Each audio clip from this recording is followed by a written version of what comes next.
Molly, Susan, is this you?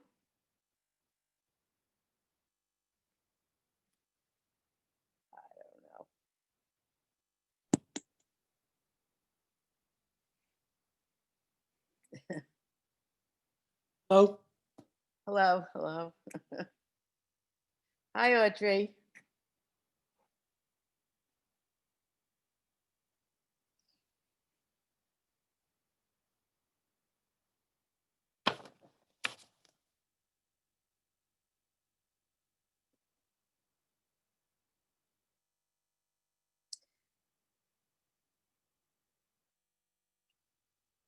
Hi. I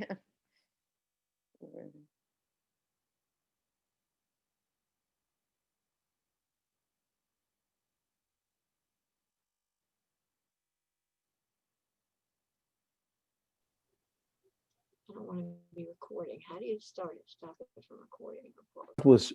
Maybe it was 1775, because Kant was, I think, born around 1740, I think. Anyhow, Kant wrote that this was a scientifically explicable event. And what that meant was that this particular evil, which became called a natural evil, could be explained by human reason. Human reason could account for it.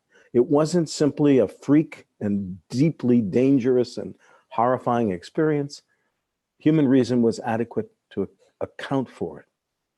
This was terribly important to the philosophers of that time, as it was to Hannah Arendt in her time.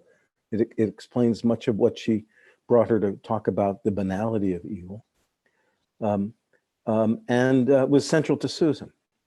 It meant to Arendt that your intellect, which uses reason, could attain an adequate grasp upon worldly reality such that the world could be, if not a home, at least inhabitable by human beings. It gave you a sense that you had some control over your environment. But moral evil, evil perpetrated by human beings, this remained and remains a problem.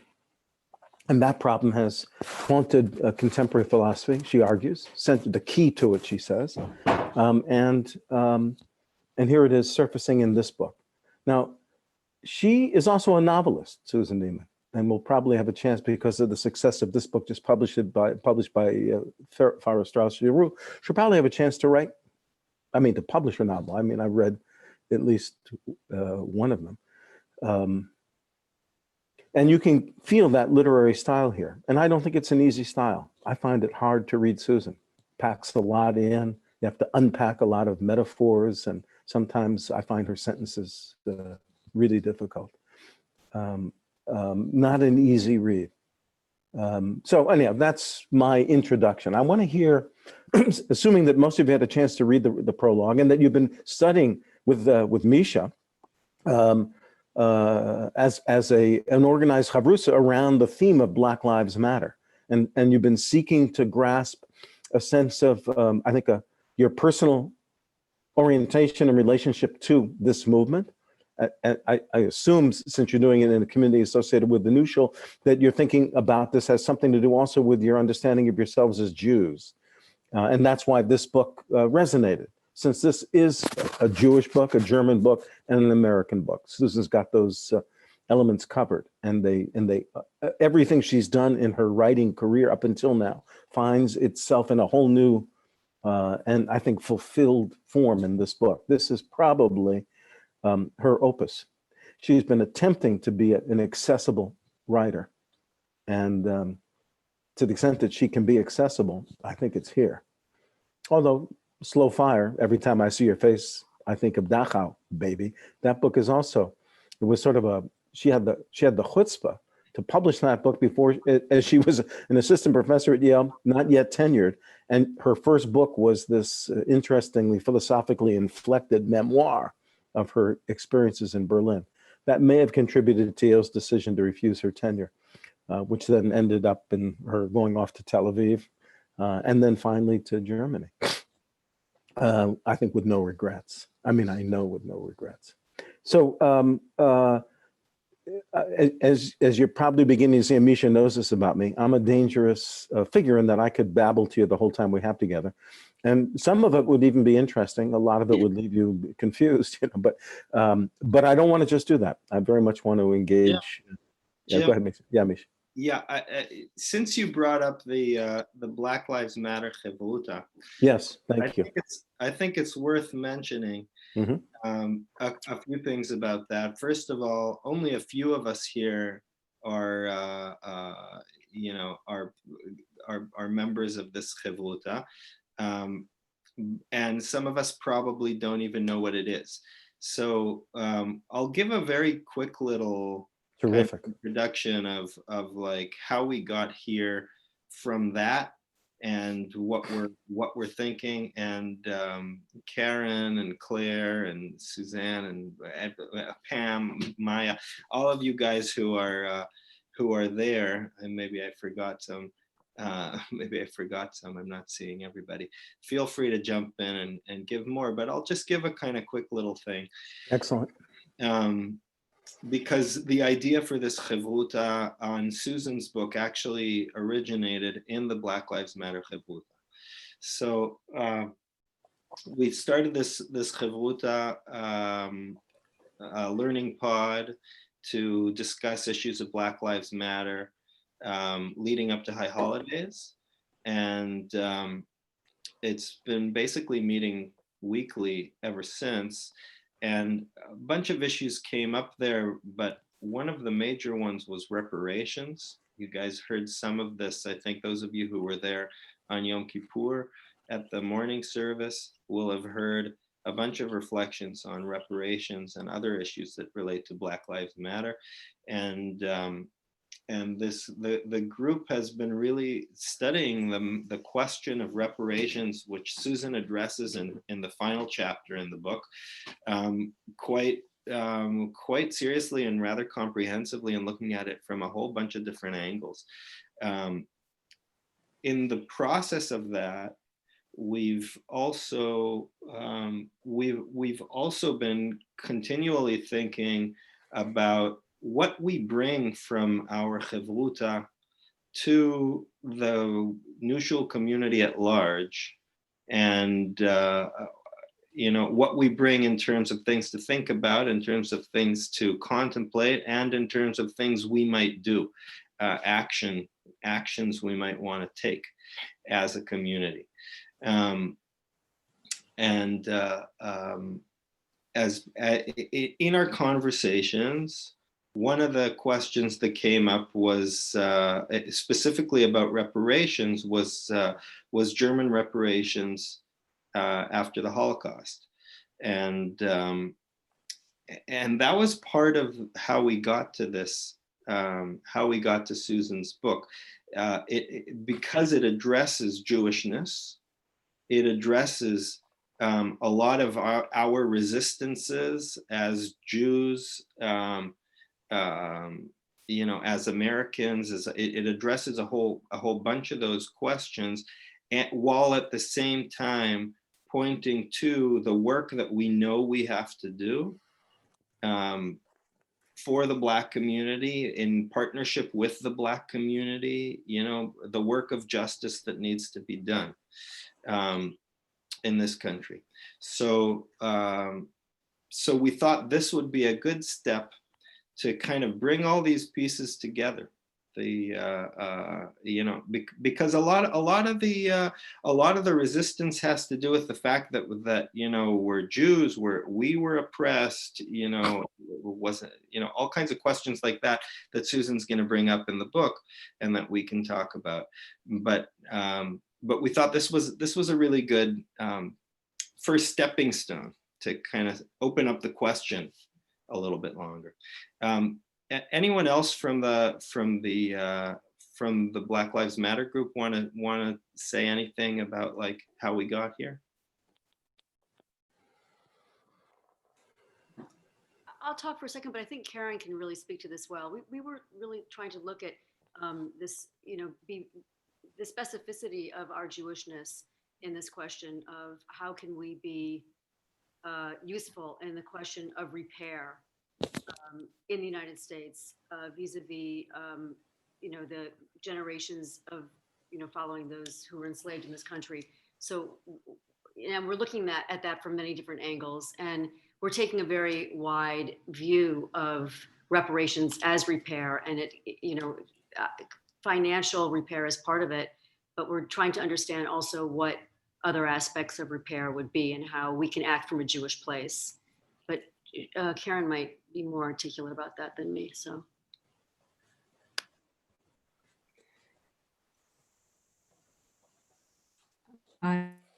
Spot. And I want to say also, I think, Maia, this was your book idea. So thank you for that. And what strikes me, having read the prologue now, is a question about how it is that Susan came to the decision not to affiliate herself with the Jewish community in Germany. And I think that speaks to something that we've been doing in the Chevrutah group, which is asking ourselves questions about where we find ourselves in the mix of identity and how we feel personally compelled to contribute to anti-racism and to reparations in terms of Black Lives Matter. So I think, when I come to this book, I'm interested in what she's saying about all the issues that we've been studying, but I'm also curious about this personal decision that she talks about, and also how that personal decision really is growing out of a political context that's probably unique to the German situation. And then maybe understanding that context more, how can I think about how it maps onto various definitions of Jewish identity here in relationship to questions of racism. I don't know if that was articulate, but anyway, that's what I've been thinking about relative to the reading. I found that articulate. Are there others that? Thank you both, Maia and Karen.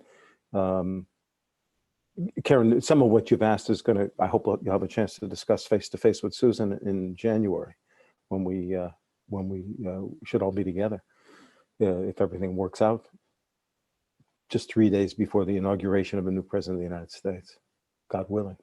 But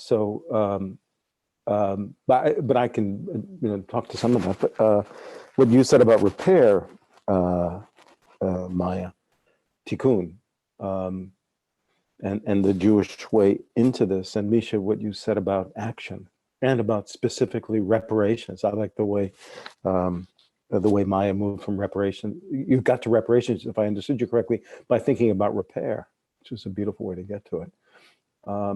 But before looking at these particular questions, I think they're marvelous, but I'm also aware of the fact that there are, close to 25 or 30 of us here. Are there other people who would care to, at this stage in the conversation, sort of tune in, with a thought or a query? Yes, may I? Sure, please, go ahead. First, I'd like to thank the group for inviting me.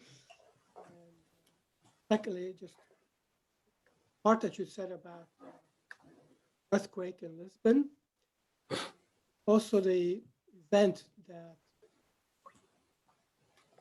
resulted in Voltaire. Peter, we're having trouble hearing you a little bit. Okay. The Lisbon earthquake is also the event that prompted Voltaire to write Candide. Yes. Sort of another connection. I have thought we were supposed to finish the whole book before. I was sort of mentally prepared to talk about the book. And I didn't quite finish it, and I didn't get to the good part. The part that I got to made me think about an aspect of this that relates to my personal history, which means that I have to talk a little bit about my personal history. I am an Eastern European Jew who was born behind the Iron Curtain. No one here may know about. My wife's parents were Holocaust survivors. Both our parents benefited from German reparations. In other words, my mother and her parents received reparation payments. Or the part that I went through, which is the very first part that is really dedicated to the Germans more than anything else, is a little troubling for me, given my background. Because to me, it reads, and I apologize if I talk about something that people can't really relate because I haven't read this part. Part reads to me a little bit of revisionist as history, which revisionist history is a good thing often. We have to look back at our history and examine it over and over again to understand it better. The revisionist part to me, in her take on it, is the part that she talks about East Germans having done a better job than West Germans in dealing with the Holocaust. Peter, it's still a bit hard to hear you. You're I don't know what I can do except really get close to the phone. That's good. That's better like that. When Better? you're very close, it's Coming better. closer to the mic. But you were saying the revisionist part, what you found revisionist was when she said that the East Germans did a better job in dealing with the Holocaust than the West Germans. Is that what you were saying? That's what I was saying. And that's because of my background. Obviously, I come from a country, well, Romania is the country that behind the Iron Curtain, and it logged the same view about the Nazis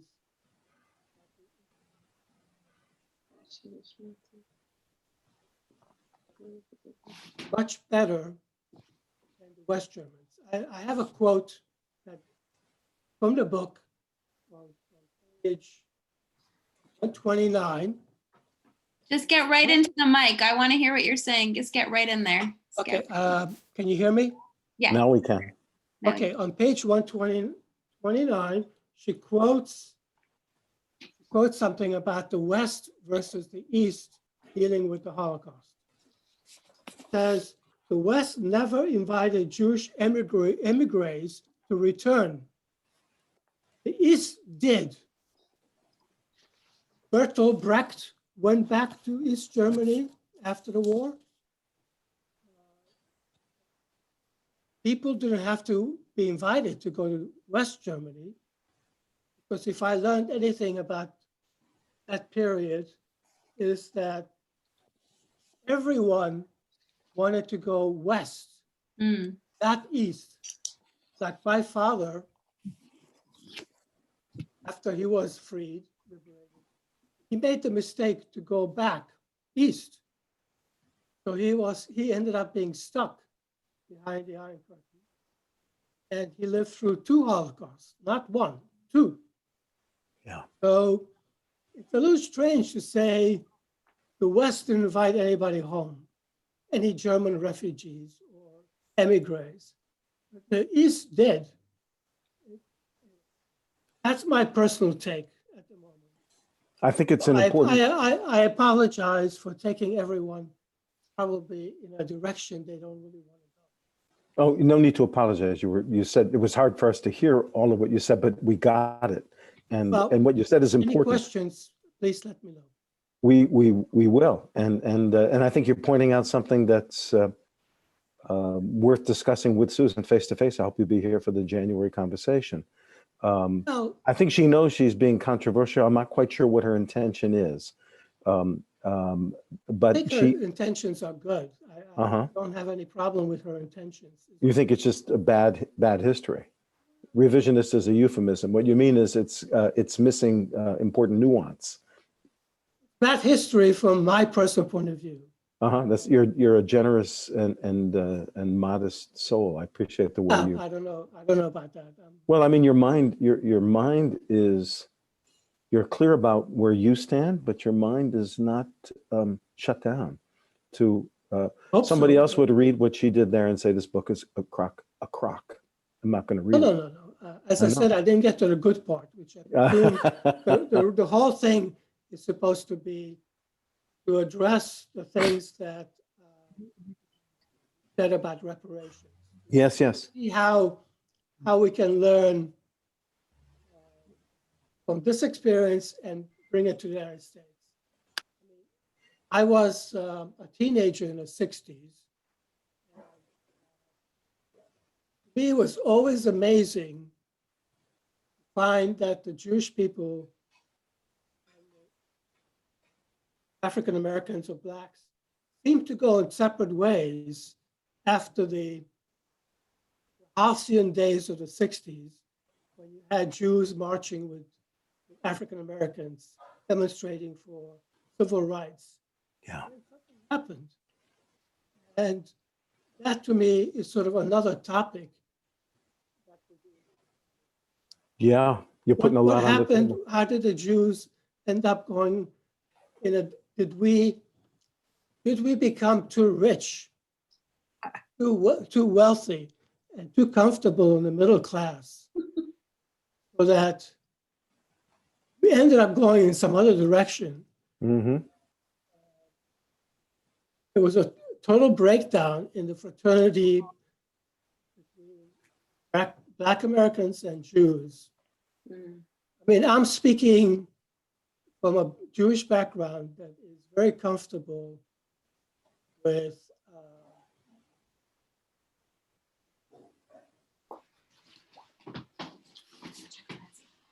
the idea that what the covenant means is that you have to do better.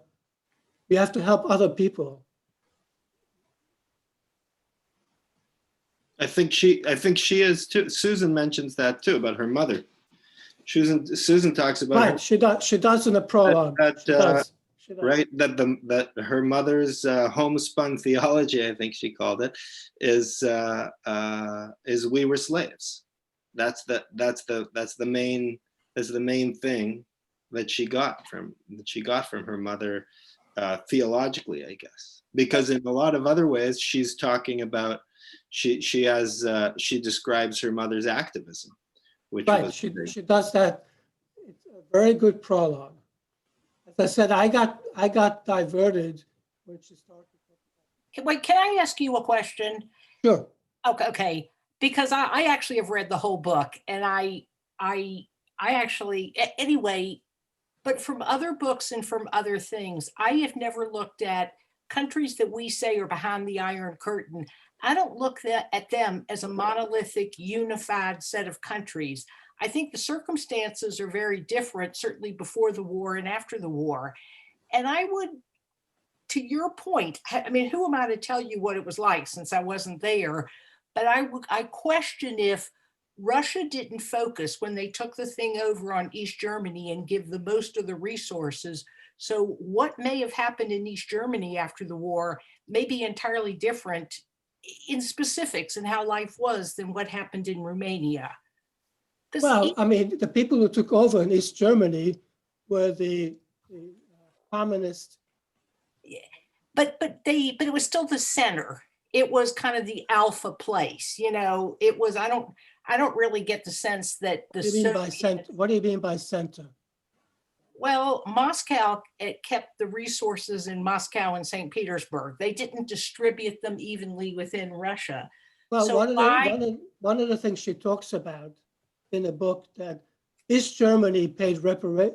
The check that my mother got from the Germans came from West Germany.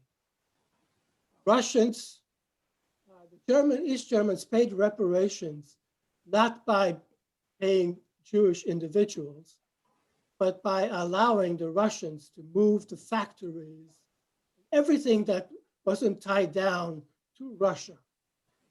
That's how the East Germans paid. The East Germans, yeah. Yeah. Now in Romania, everyone, the reason I'm here is because the Romanians made money by selling Jews, letting Jews go out of the country. That's how I got out of the country. Not because of healthy attitude to the Holocaust. Right. They didn't have a good attitude to the Holocaust. No, they didn't even recognize that the Jews were primary victims. There was a lot of obscuration on the part of the. One of my earliest memories. Jim, I think Susan's trying to say something. Okay, sorry. Susan? Thanks for raising that point, Peter. But, the way I understood it, and I didn't read it carefully, and I got 80 pages into the book. So, but in terms of what I thought she was saying about the East German versus West German issue, it was about their attitude towards the Third Reich, the Wehrmacht, the German history. And the East Germans were definitely more strongly anti-fascist. They were, and I thought it wasn't about more than that. And I thought she said each one was I think the book is trying to address how the Germans dealt with their own shame and guilt and history. And that we're trying to, and I think that's why the idea in making the comparisons with racism in the United States and the history of racism. And I thought that was mostly her point. I don't think she went into a lot of detail and maybe later in the book she talks more about it, but that was my understanding. It was about how Germans were dealing with their own identity and their own history. And it didn't go into whether they were more of an evil or a good kind of society necessarily. I thought that was her point. Maybe other people read it differently, but the East Germans had it easier. Had it easier than the West Germans. I don't know. I didn't read as much of it as you did, but I don't know if they had it easy. I don't think it was about easier as a life or a culture, but it was, no. They were dealing with it, with their own history and past in a more direct way. The East German government was much more willing to acknowledge the crimes of the Third Reich. That's how I understood it. That's because the people who took charge in East Germany were the German communists who left right before Hitler took over or after Hitler took over, and were brought back by the Russian army. So they had foundation from which to start. They could say, we liberated Germany. Yeah. But I thought that the point was people deal with the shameful aspects of their own history, their own societies. How do we move forward from, how do we reckon with it? And, I think Susan, you've named it. That's it. It's about consciousness. This is where Misha, by bringing in action, is allowing us to observe, as Susan does. Sometimes thinking and statements are a form of action. So she's attempting to understand German consciousness, and a lot of it is happens after the reunification of the state in '89, and the story is complex, and this piece of our conversation is reflective of it. But the nation as a whole couldn't begin to evolve into what it seems to be evolving into, as Susan's describing it, until the collapse of the wall, collapse of the Soviet Union, the end of that communist regime. And that was for those Jews and others that were living in East Germany, forget Jews, I mean the Germans that lived in East Germany, and people living in Poland and elsewhere were experiencing a continuation of domination and totalitarianism. The point was the collapse of the Nazis still left the Soviet Union a dominant force in the world. And so when Miłosz, the Polish poet, was in Poland when the Nazis and the Soviets came in together in 1939, he had a choice to stay in Warsaw or to go to or to escape to somewhere in Germany or some place under German domination. And he said, you know, the Nazis are just trying to kill our bodies. The Soviets are trying to take over our minds. So he wanted to get out of Soviet domination. But it's about the mind that Susan's writing, and about memory, and about truth, and about facing the truth, and about growing up and dealing with shameful, as you were saying, Susan, shameful memories, horrible memories. And that's where the conversation indeed hits something very important here in the United States. Can we learn from the Germans? And the fact is, we all have reactions like Peter in different ways. The Germans, they're, as she says, they represent what the Nazis did represents to us absolute evil. Go to the Holocaust Museum in Washington, D.C. You know, I mean, rather than create a museum that would begin to explore what America did in enslaving African Americans, we first put up a Holocaust museum. And Susan offers a psychoanalytic explanation as to why that went up first in America, and I guess a version analogous in London. And that was so that the British could ignore what they did as part of their imperial policy, and the United States could displace their sense of evil onto what the Germans did, to avoid facing the evil in our own cultures. And that's really the thrust of her book. And she's caught in the center of it. She's, you know, she loves being in Berlin. It's the only city in the world where she feels at home, a terrible paradox, I think. And many Israelis are there also, by the way, also not affiliated with the Jewish community, but very much aware of the fact that they are Jews. So Susan is asking us to think about our own personal ways of dealing with the shameful and evil dimensions of our lives, and then at a collective level as Jews. She's not dealing with Israel-Palestine in this book, but it's there. It's there. It's the problem of the evil that we have denied. And we Americans, she's suggesting, have done a terrible job in comparison to the Germans. Although she said, and this is, maybe it's in the chapter 1, I forget, she suggests that we really are pretty much where Germany was when it reunited in '89, just about 50 years after the beginning of that war, that American relationships to African, the problem of African Americans in this country, terrible way to put it, echoes of the Jewish problem, as they used to call, as social and political authorities referred to the Jews when, and the aftermath of the French Revolution, the Jewish problem, the African American problem, if you will, the truth of an African American experience of America has only been alive for Americans since the Civil Rights Revolution, really say 64. She went back to 1955.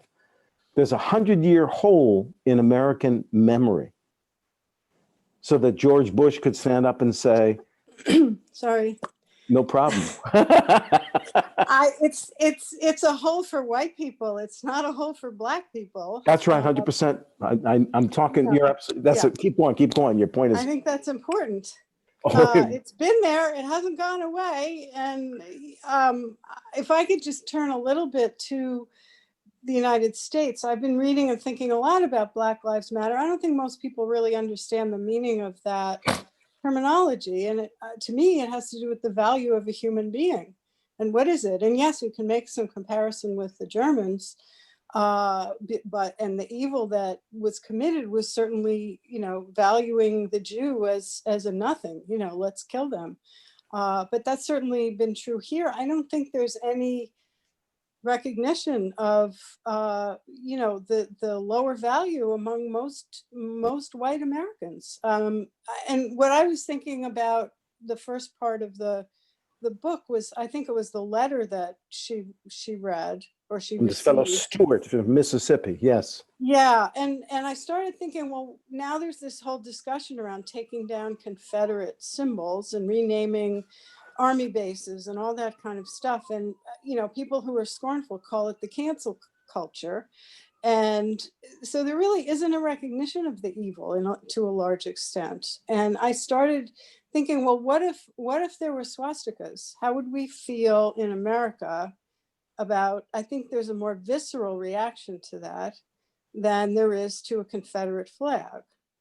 I think. I'm not sure. I'm not from the South, so I don't On the really part know. of Jews, it certainly seems to me that's the case, right? What it felt like in South Carolina, to go past your state house and to see a Confederate flag probably was, and I Maybe. think you're suggesting, Natalie, right? That Yes. the experience for an African American, unless they became inured to it, which could happen, was like a Jew seeing Nazi flags hanging in New York City.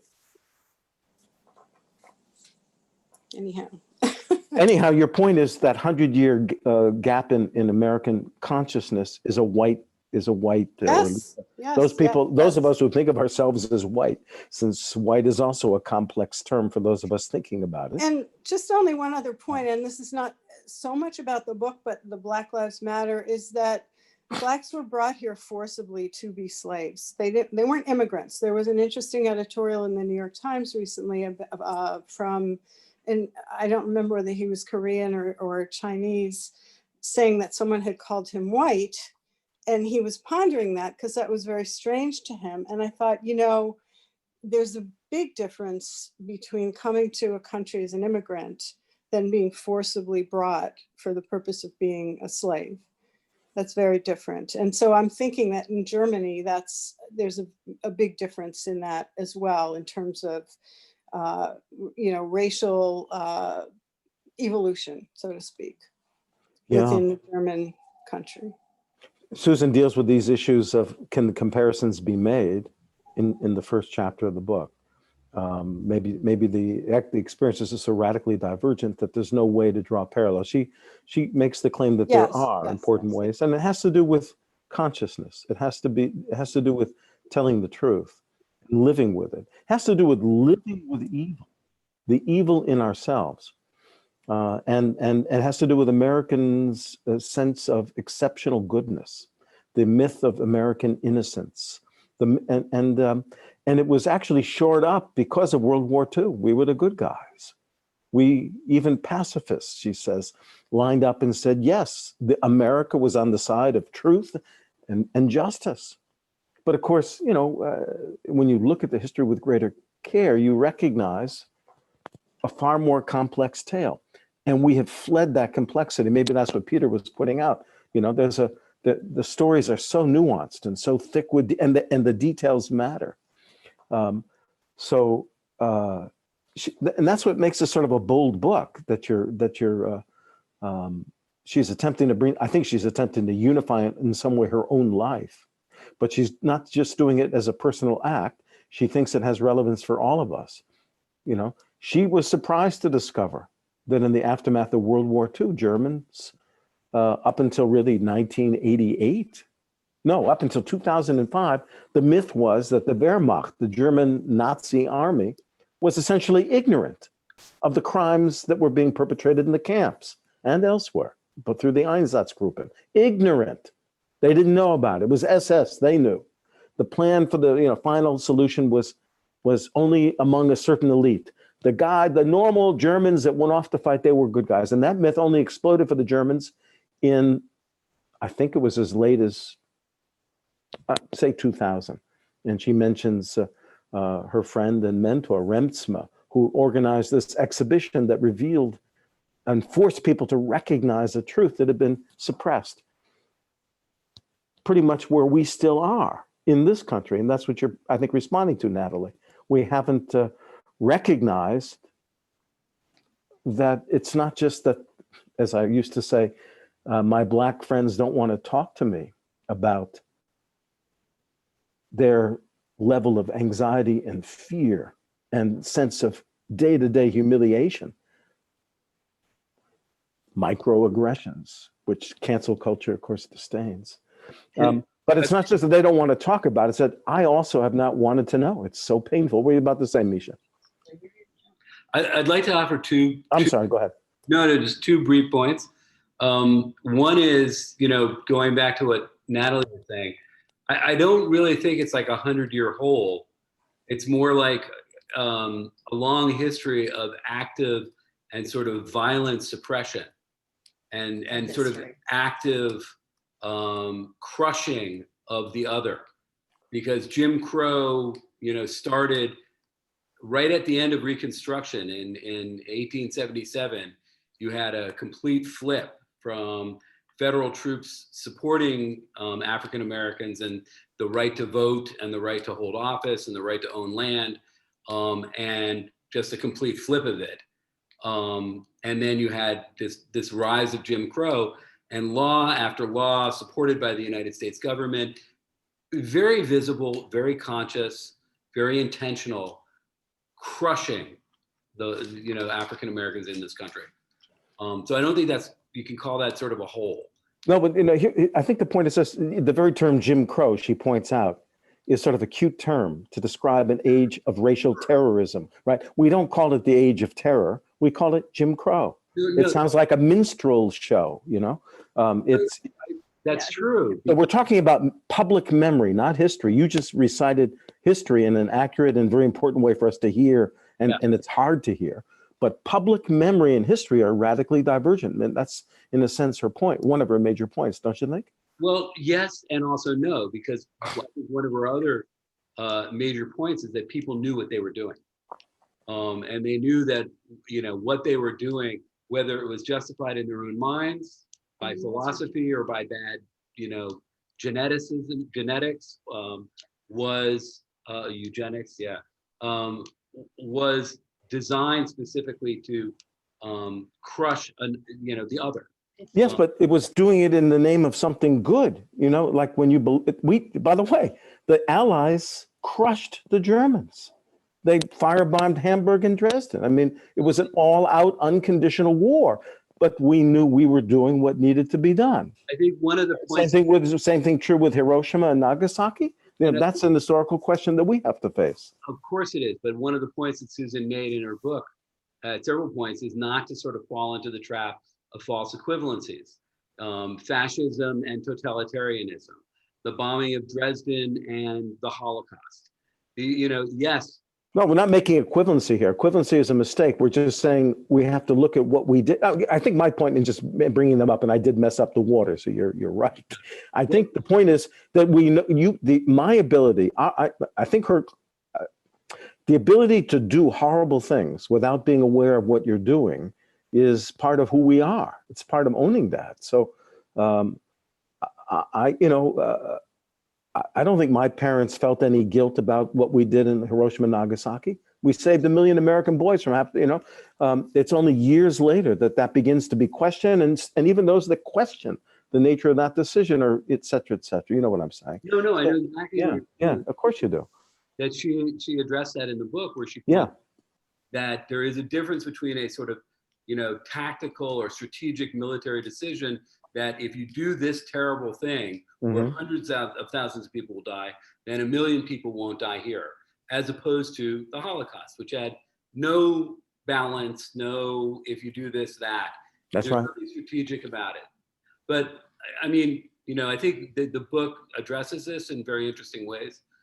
The second thing I wanted to say is very different. It's a sort of a brief personal thing, which is one of my best friends in high school. His father was a colonel in the Wehrmacht, and I was the first Jew he was friends with. Wow, where was that? This was at an all boys boarding school, where I was the first Jew that many of the people. I was one of 3 Jews in my class. Wow. and most of the guys I met had never met a Jew before. I'm being instructed to tell the Wehrmacht story. But so my friend Ralph, his father was a colonel in the Wehrmacht, and I couldn't square it in my own mind that this was someone who I became very, very close with. I love this guy. And his father was a Nazi. And he explained to me very carefully that his father wasn't a Nazi. His father was in the Wehrmacht, and his grandfather and his great-grandfather had been in the Wehrmacht. And the Wehrmacht is very different than the Nazi party. And he was on the Eastern Front, where nothing bad happened. There were no death camps on the Eastern Front. His father had told him this whole story. His father came to the States in the early 50s and became, a reasonably successful businessman and had a life here. And his father had told him a whole story about how there was innocence and there was guilt. And there were good Germans and there were bad Germans. And how if you're in the Wehrmacht and you're over here, you're good, as opposed to the other side. And I never got a chance to speak to his father about it. I met his father a number of times, and who was a fascinating man, but not at a point in my life where I could actually ask him seriously, in a real way about his life, which I regret. But it was a learning experience. I'll say that much. Oh, it's a He big one. served on the West Front, not the East Front. I'm sorry? Where did the colonel serve? On the West Front or According the East? to what he told his son, you mean? According to what he told his son, the Eastern Front fighting Russia, that was fighting communism. They were good guys. They weren't doing anything bad. So these myths. Yes, but that's where Stalingrad took place. No, we know historically that's nonsense. But this was the myth. And, when I was in high school, when I was learning all this, the histories were not particularly clear, the American history, because of how they sort of went from anti-fascism to anti-communism quite quickly. American history wasn't very accurate about, what the Germans did on the Eastern Front either. Nor was American history particularly good on the Civil War when I was in high school. It wasn't clear that it was really about slavery. It was a matter of economics, that's all. Yes, Susan does a great job of talking about the quick transition in Germany, West Germany, from Nazi, trying to denazify the country to anti-communism. Right. Transition was very quick and maybe too quick. Yes, she does deal with that. And so there was tons of denial. And and here there are parallels, I think, between what we're dealing with in this country today, where Black Lives Matter. Just reviewing American history. In 1992, Watts exploded in Los Angeles after Rodney King was brutally, his death was captured very much like George Floyd's on video, and went viral. And there was no internet; it was on television, but people saw, and Watts in Los Angeles erupted, and Los Angeles became a in a new book that's not yet out, it comes out in May by a professor here at Yale, Elizabeth Hinton, called America on Fire.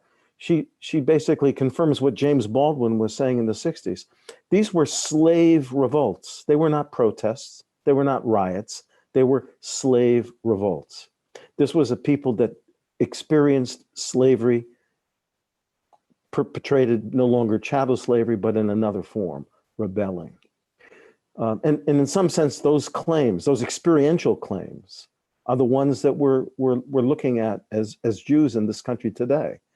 And maybe that's where I think Natalie exploded. That these people we're living. Remember being in Jerusalem with Misha's father. I brought a group of Jewish students to Israel, and I wanted them to meet some activists and some people that were living in the territories that were occupied territories quite comfortably. And I remember this was a particularly, normally Misha's father, it was a dear friend of mine, is calm and contained as he was yesterday when he spoke to a number of people from the New Shoal and others about the territories. But then he said, just 2 kilometers from where we are right now, people are being tortured. 2 kilometers from where we are now, people are living under a brutal occupation. How can we just be like, he couldn't contain it? But it's that level of consciousness that is so painful that exploded for us recently with the murder of George Floyd, the lynching, one should say. Just what, a year or two after the lynching museum created by Brian Stevenson opened. So the sense, Maia, and are you both Wechslers? I didn't get. I don't know your name, Mr. Wechsler, if you are a Wechsler, who spoke so beautifully about your experience. He's Ed Hernstadt. Ed Hernstadt, thank you so much, Maia. I appreciate that. Ed, thank you for that. I was just thinking about the power of the horror, really, of what you were tasting as a boarding student in high school, and what you discover afterwards, so I mean it reaches to the heart of what we're struggling with here, and this is all at the level of consciousness, of awareness, of memory, which is an elusive and tricky phenomenon, a mysterious phenomenon. So much more so when we're talking about collective memory, collective public memory, and then the manifestations of it, in terms of statuary and flags and so forth.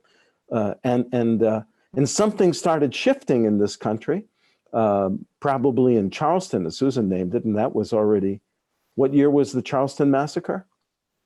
2015, I think? No, it was after Obama was president. It was 2015. It was 5 years ago. I was with Susan in Berlin when at her apartment with her husband, her second husband, who was no longer alive. I performed their wedding.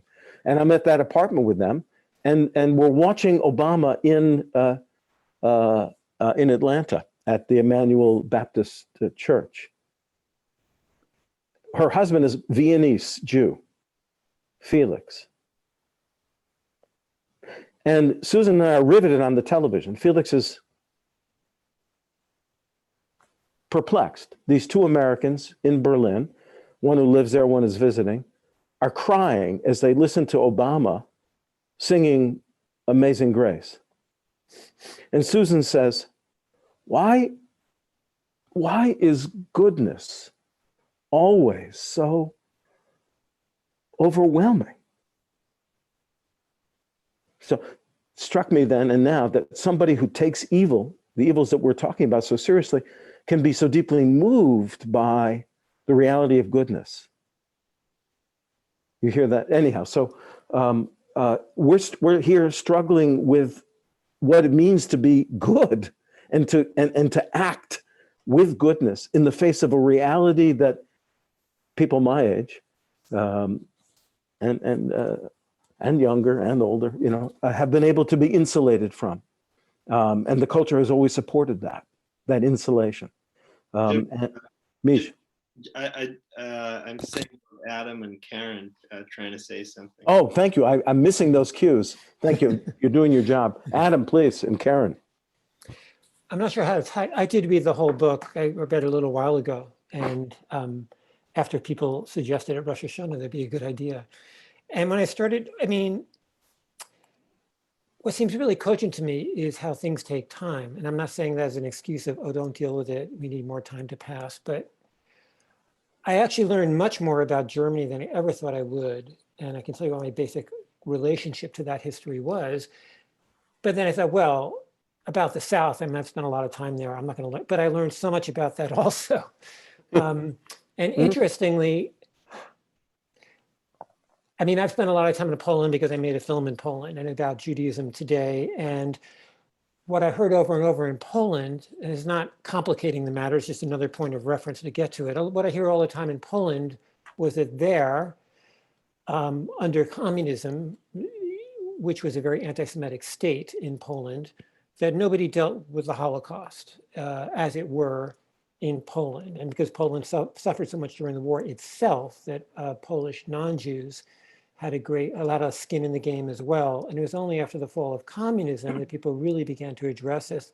And what people would tell me over and over is that that was in contrast to Germany. That in Germany, allegedly, on April 29th, 1945, whatever the date is that Hitler died in the bunker, that people started dealing with this stuff. That is not that they were so great at it, but it's just they had a long time and that more generations had passed. And I've been in Germany, and I've been in the German community, a Jewish community in Germany. I spent a little bit of time there. And so I always took that as dogma without having done a lot of research about it, just a lot of circumstantial evidence, people saying that. So hearing her take on it was really fascinating to me. As Peter was referencing the splitting between how it was dealt with in East Germany and West Germany. And that the corollary perhaps is that here in the States, 1865 to 2020, I mean, there's been different stages of dealing or not dealing with this. And 1960s and civil rights era, which was really profound in many ways of coalescing some degree of support. A generation after that, 2 generations after that, it can go to another level. I'm not sure these things, I mean, I'm not sure they really kind of turn like this. And again, just to obfuscate a little more, I just finished a book by a Japanese writer that I happen to like, Haruki Murakami. And as a sidebar to his last book I read, he talked a lot about Soviet Union after the war, that they captured a lot of Japanese POWs and made them work in horrific conditions in these mines in Siberia, where they had lots of resources and there were no males because so many had died in the war. And these Japanese suffered horribly. Most of them died there, which is something I knew nothing about. And there too, his experience, this is a fictional character, of course, but I assume it's based on fact, the way in which that history is seen now is totally different than it was 2 generations ago in like 1960 when these people are dying. So the way in which things are seen over time and how the reflection on them changes over time is really fascinating. It's nice to think of, as much as Obama's, the last thing I'll say, as much as Obama's election seemed like an inflection point, I'm not sure it was in some ways. And, you could theoretically say that it was actually, I wouldn't say it was in any way bad for African Americans, but it did ratchet up certain things in a way that may not have happened had he not been elected. But it's just now too feels like an inflection point going someplace that I'm not sure where it's going. So sorry for all that rambling, but all these things are kind of resonating all at the same time in my head. So Well, thank you for that. You were not rambling. You're part of it, or you're part of the ramble. Thank you for joining so beautifully.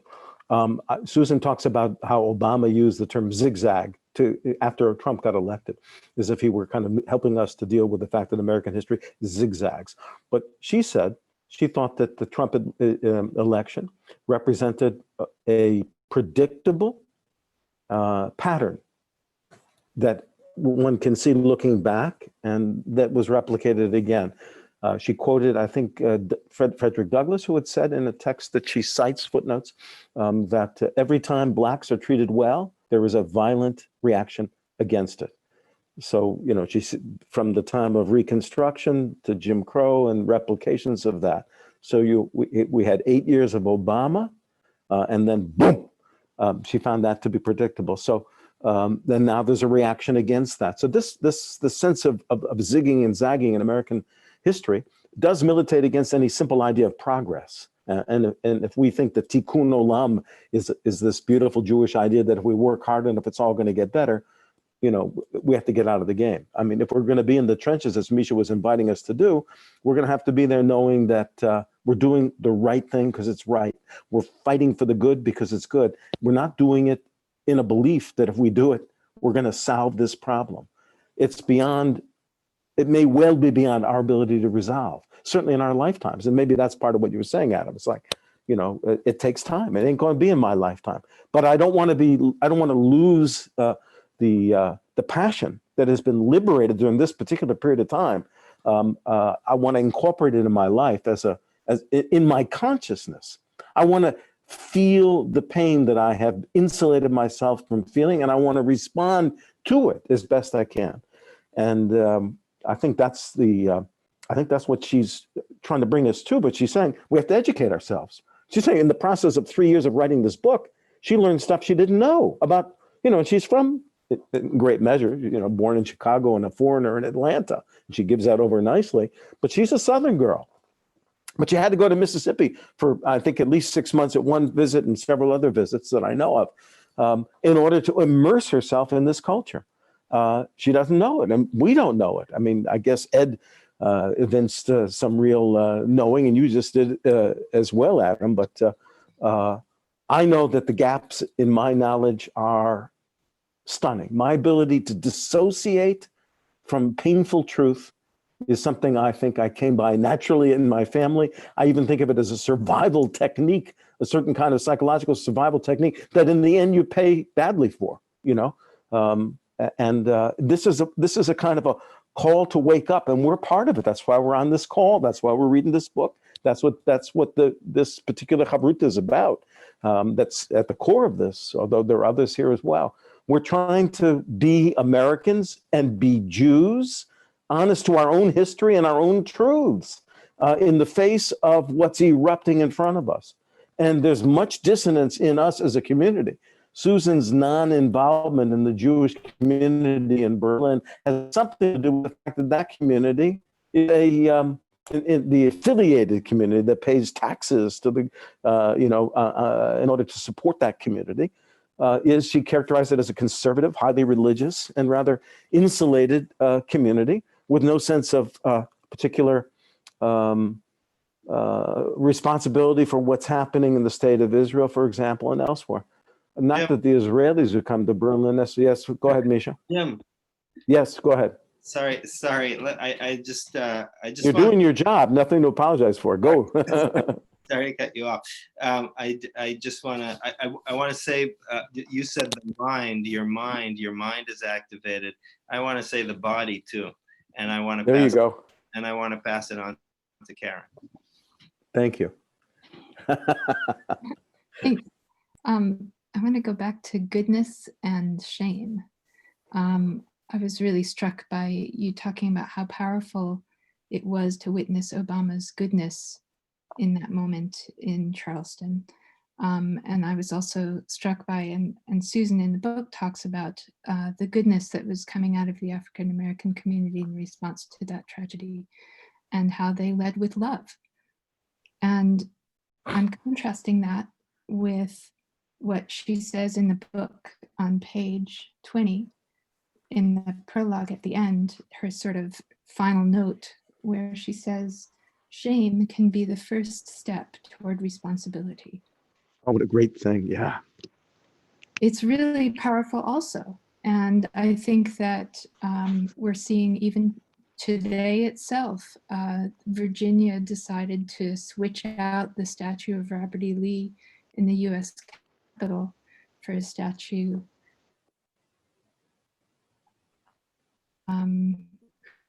whose actions helped to lead to Brown versus Board of Education.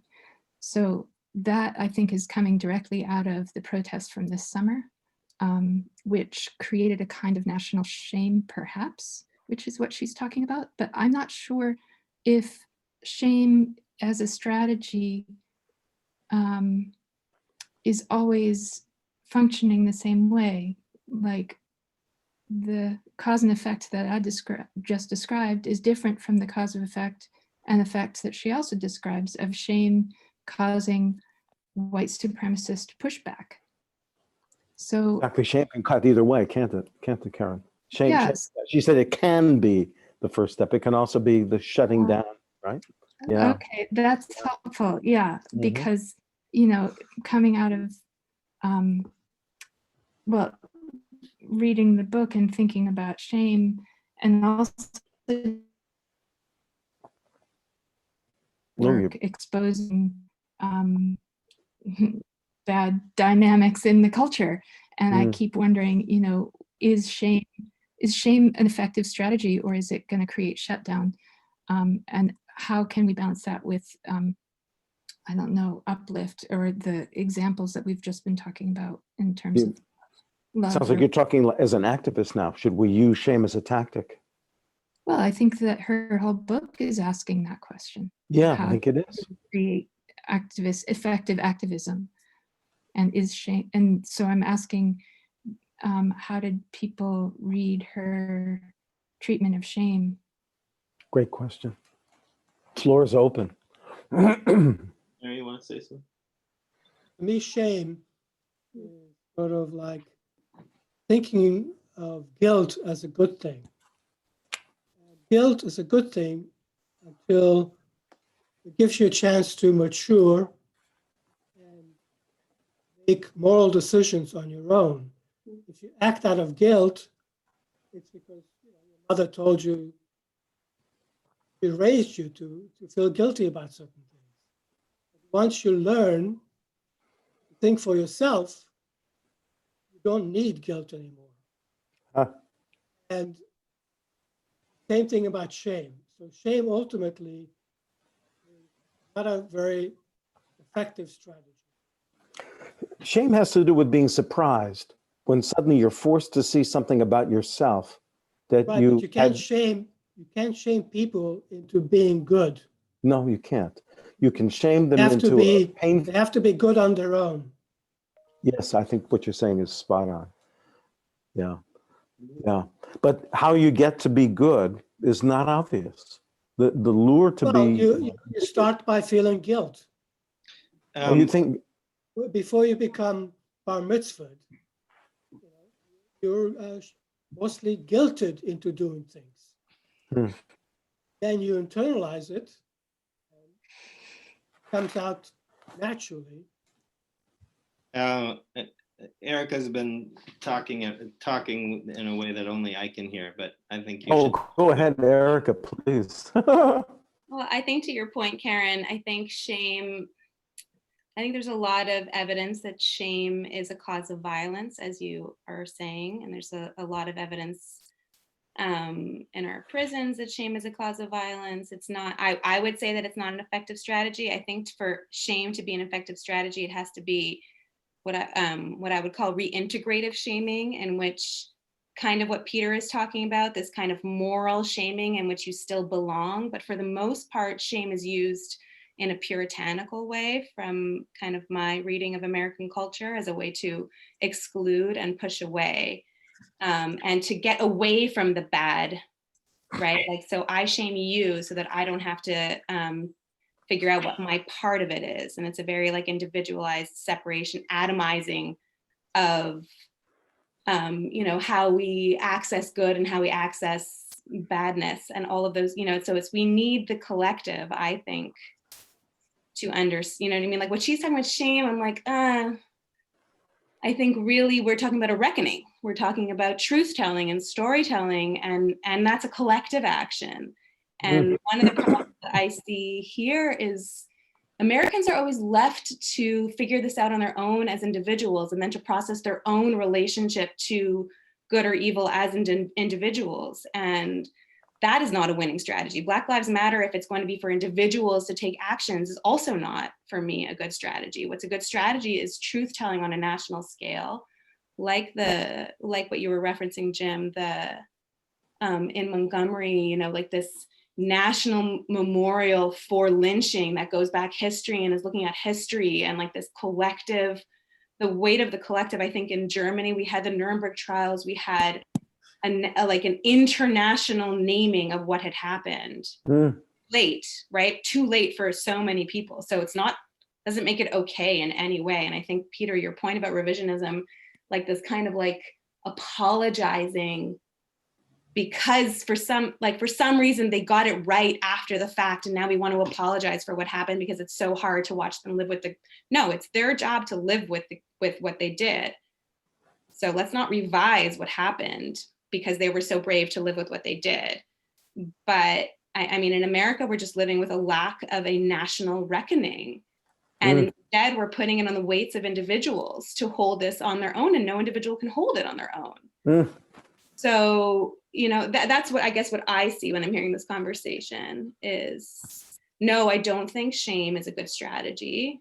I think it is alienating and excluding, and it is not participatory. So that's, I guess, what I would say. I think you have to be a genius to successfully use reintegrative shaming that keeps people in, that says you did something wrong, but I love you anyway. It's very hard.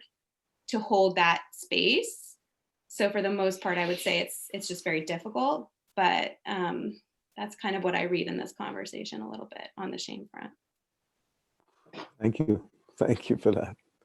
That almost feels like a summary of what we've been, we've just started to get into some pretty heavy places here. There are a lot of people who haven't had a chance to sign in. You don't need to verbally, but I'm pretending I'm Misha for a moment and thinking, well, it's we've been at this not yet an hour and a half, but we might want to make that a boundary, because I think once we reach this level that Erika just brought us to, we could either go on for the night until we pass out, or we could bring ourselves to a reasonable conclusion, urging ourselves to pursue this book in particular ways, which you might mention at the end, Mish, and then look forward to our meeting in a couple of weeks.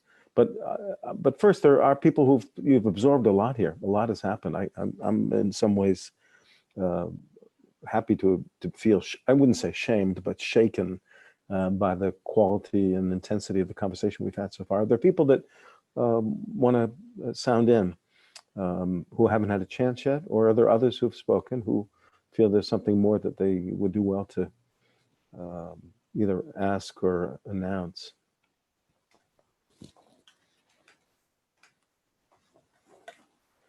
Can I ask a question? Since we live in a universe now that has facts and alternative facts, etc., what possibly makes us think we're going to agree on good, good versus bad, or, things that even, I don't know that our values are ever going to be unified any more than our agreement on what the facts are is going to be unified. You're probably right. It won't be unified, but we're talking about stories though, and listening to each other's stories. That's what I think what Erika was pointing towards. And that's not necessarily about truth. It's about your experience. Right, but the group, if you want the group to make itself better, the group has to have a common sense, to me, it seems, of what is good, what is right. I mean, and agreed rules of behavior, or some kind of agreement on the way forward. And otherwise, I don't know how we're gonna, even if we're slowly going and zigzagging back and forth, it still seems like there has to be some agreement as to what the common good and the common evil is. Quasi-agreement. Susan Neiman says in the book that the United States has agreed that Nazis are evil. Okay. And that we have come to agreement, and that has been potentially not productive for our own inward looking, but that we have agreed that much. And so I think there is some agreement on evil over there. We haven't been able to look at that for ourselves inwardly, right. but there is agreement that is evil. So there is agreement on that. Except for the president, who was the leader of our country until January 20th, who said that there are some fine people among the Nazis. You're right. That consensus collapsed in Charlottesville. March. So I don't think there's a complete consensus from the top. He didn't defend Hitler. He would not defend Hitler. He would not defend. Okay, fine. That's right. There's a limit. You're right, Maia. There's still a limit, it seems. Yeah. How far do you go? Yeah, but Debra's point is taken, that's not enough to mobilize a majority of people or an overwhelming group of us to rally around shared values. Civil rights movement attempted to do that under Martin Luther King, but we're way past that moment. I think Judy wants to say something. Good, Judy. I keep half sticking up my hand, half not, just because I have so many thoughts. I mean, I don't think any great step forward in our country has happened as a result of giant unity. I think it takes passionate leadership, and that just like it took a different kind of passionate leadership to really unleash all the ugliness we've seen. I think it's just about, I think Erika's point that it can't be done individually is just so spot on. But with a charismatic leader, it doesn't, look at the Civil War, but slavery did end, or the outcome. Many people disagreed with the civil rights movement, but two steps forward, one step back. I mean, that's just the progress. I think the challenge in America also is, especially right now, is that we are a nation with an extraordinarily short attention span, that is addicted to a happily ever after. I mean, even just looking at, how quickly it became a post Me Too world, as if that problem was remedied. And I can't help but think that in terms of Adam's point about time and slowness, what this discussion was making me think about was, people who built giant cathedrals, in the 12th century and so on, where your life work was just laying some of these stones. You were never going to see the completed cathedral, but you were acting out of faith or duty or what have you, out of a good work for a better future.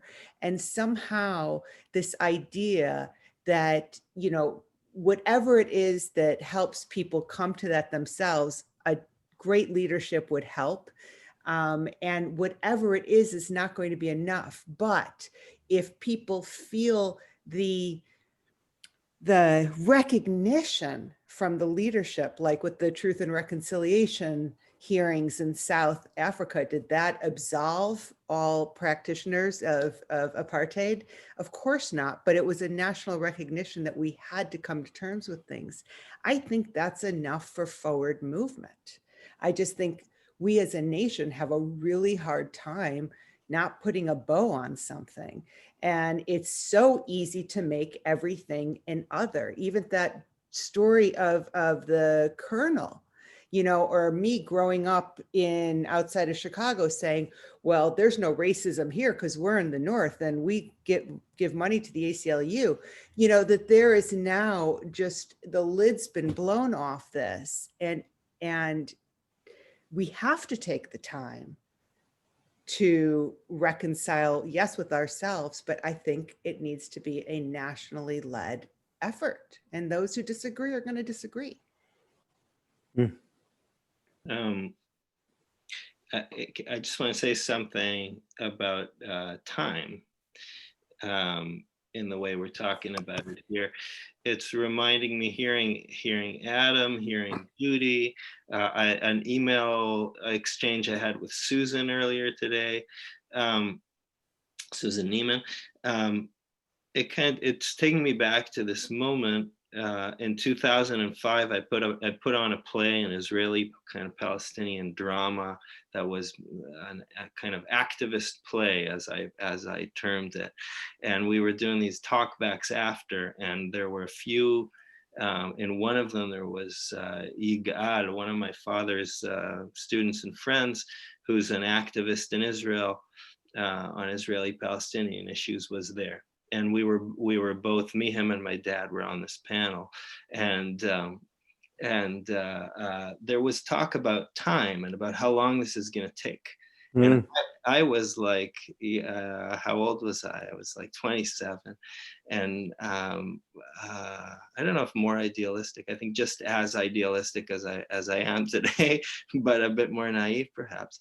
And I was saying things like, however long it takes, we kind of know the situation is going to resolve. And I was saying this as a hopeful thing. And Yigal then took the mic and said, I was like, if it takes 100 years, it takes 100 years. And Yigal took the mic and said, no, I'm gonna be dead then. And we got a problem, and we got it. That's what I think is happening with the movement for Black Lives. It's like we don't have time. People are dying, and we gotta do the work that we need to do. And we gotta kind of dive in. We gotta read Susan's book, and we gotta get out into the streets, and we gotta figure this shit out and do something. Do what we can. that's that's where I come. That's where I land on the question of time. And Can I get a counterpoint?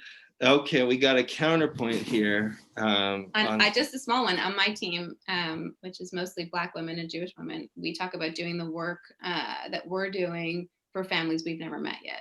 So we actually don't talk about resolving stuff today, but we just say we're doing the work for the families we haven't met yet. It's staying in the game no matter what. Yeah. But both of you are saying we act now, and you're both activists.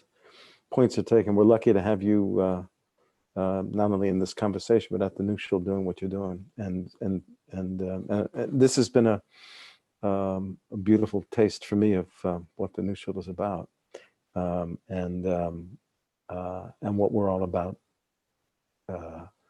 at this moment that may be an inflection point, to use the term that Adam put on the table, or may not be. But in some sense, being alive is living as if the moment we're in is an inflection point.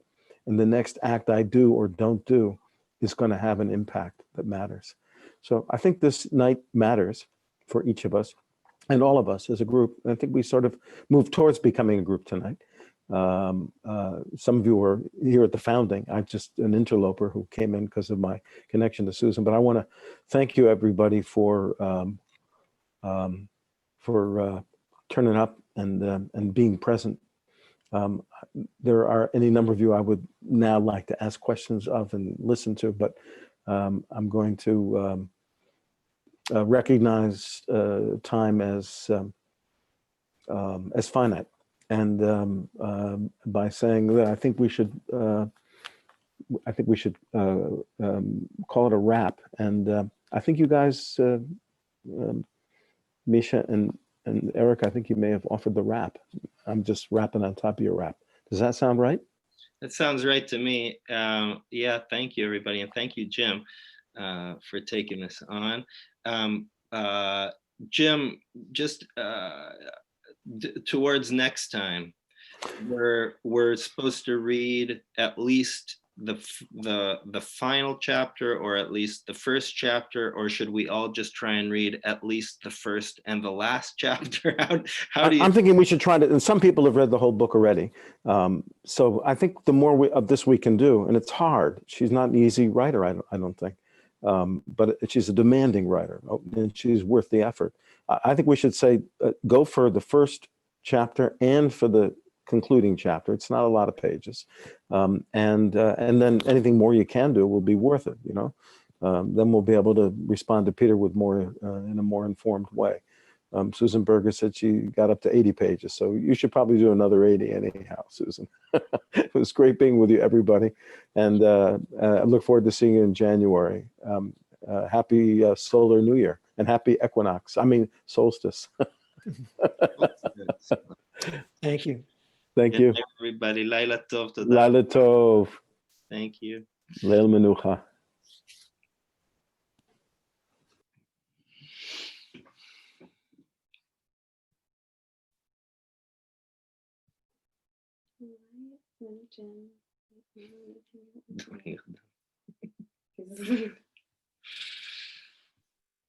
Can we talk now?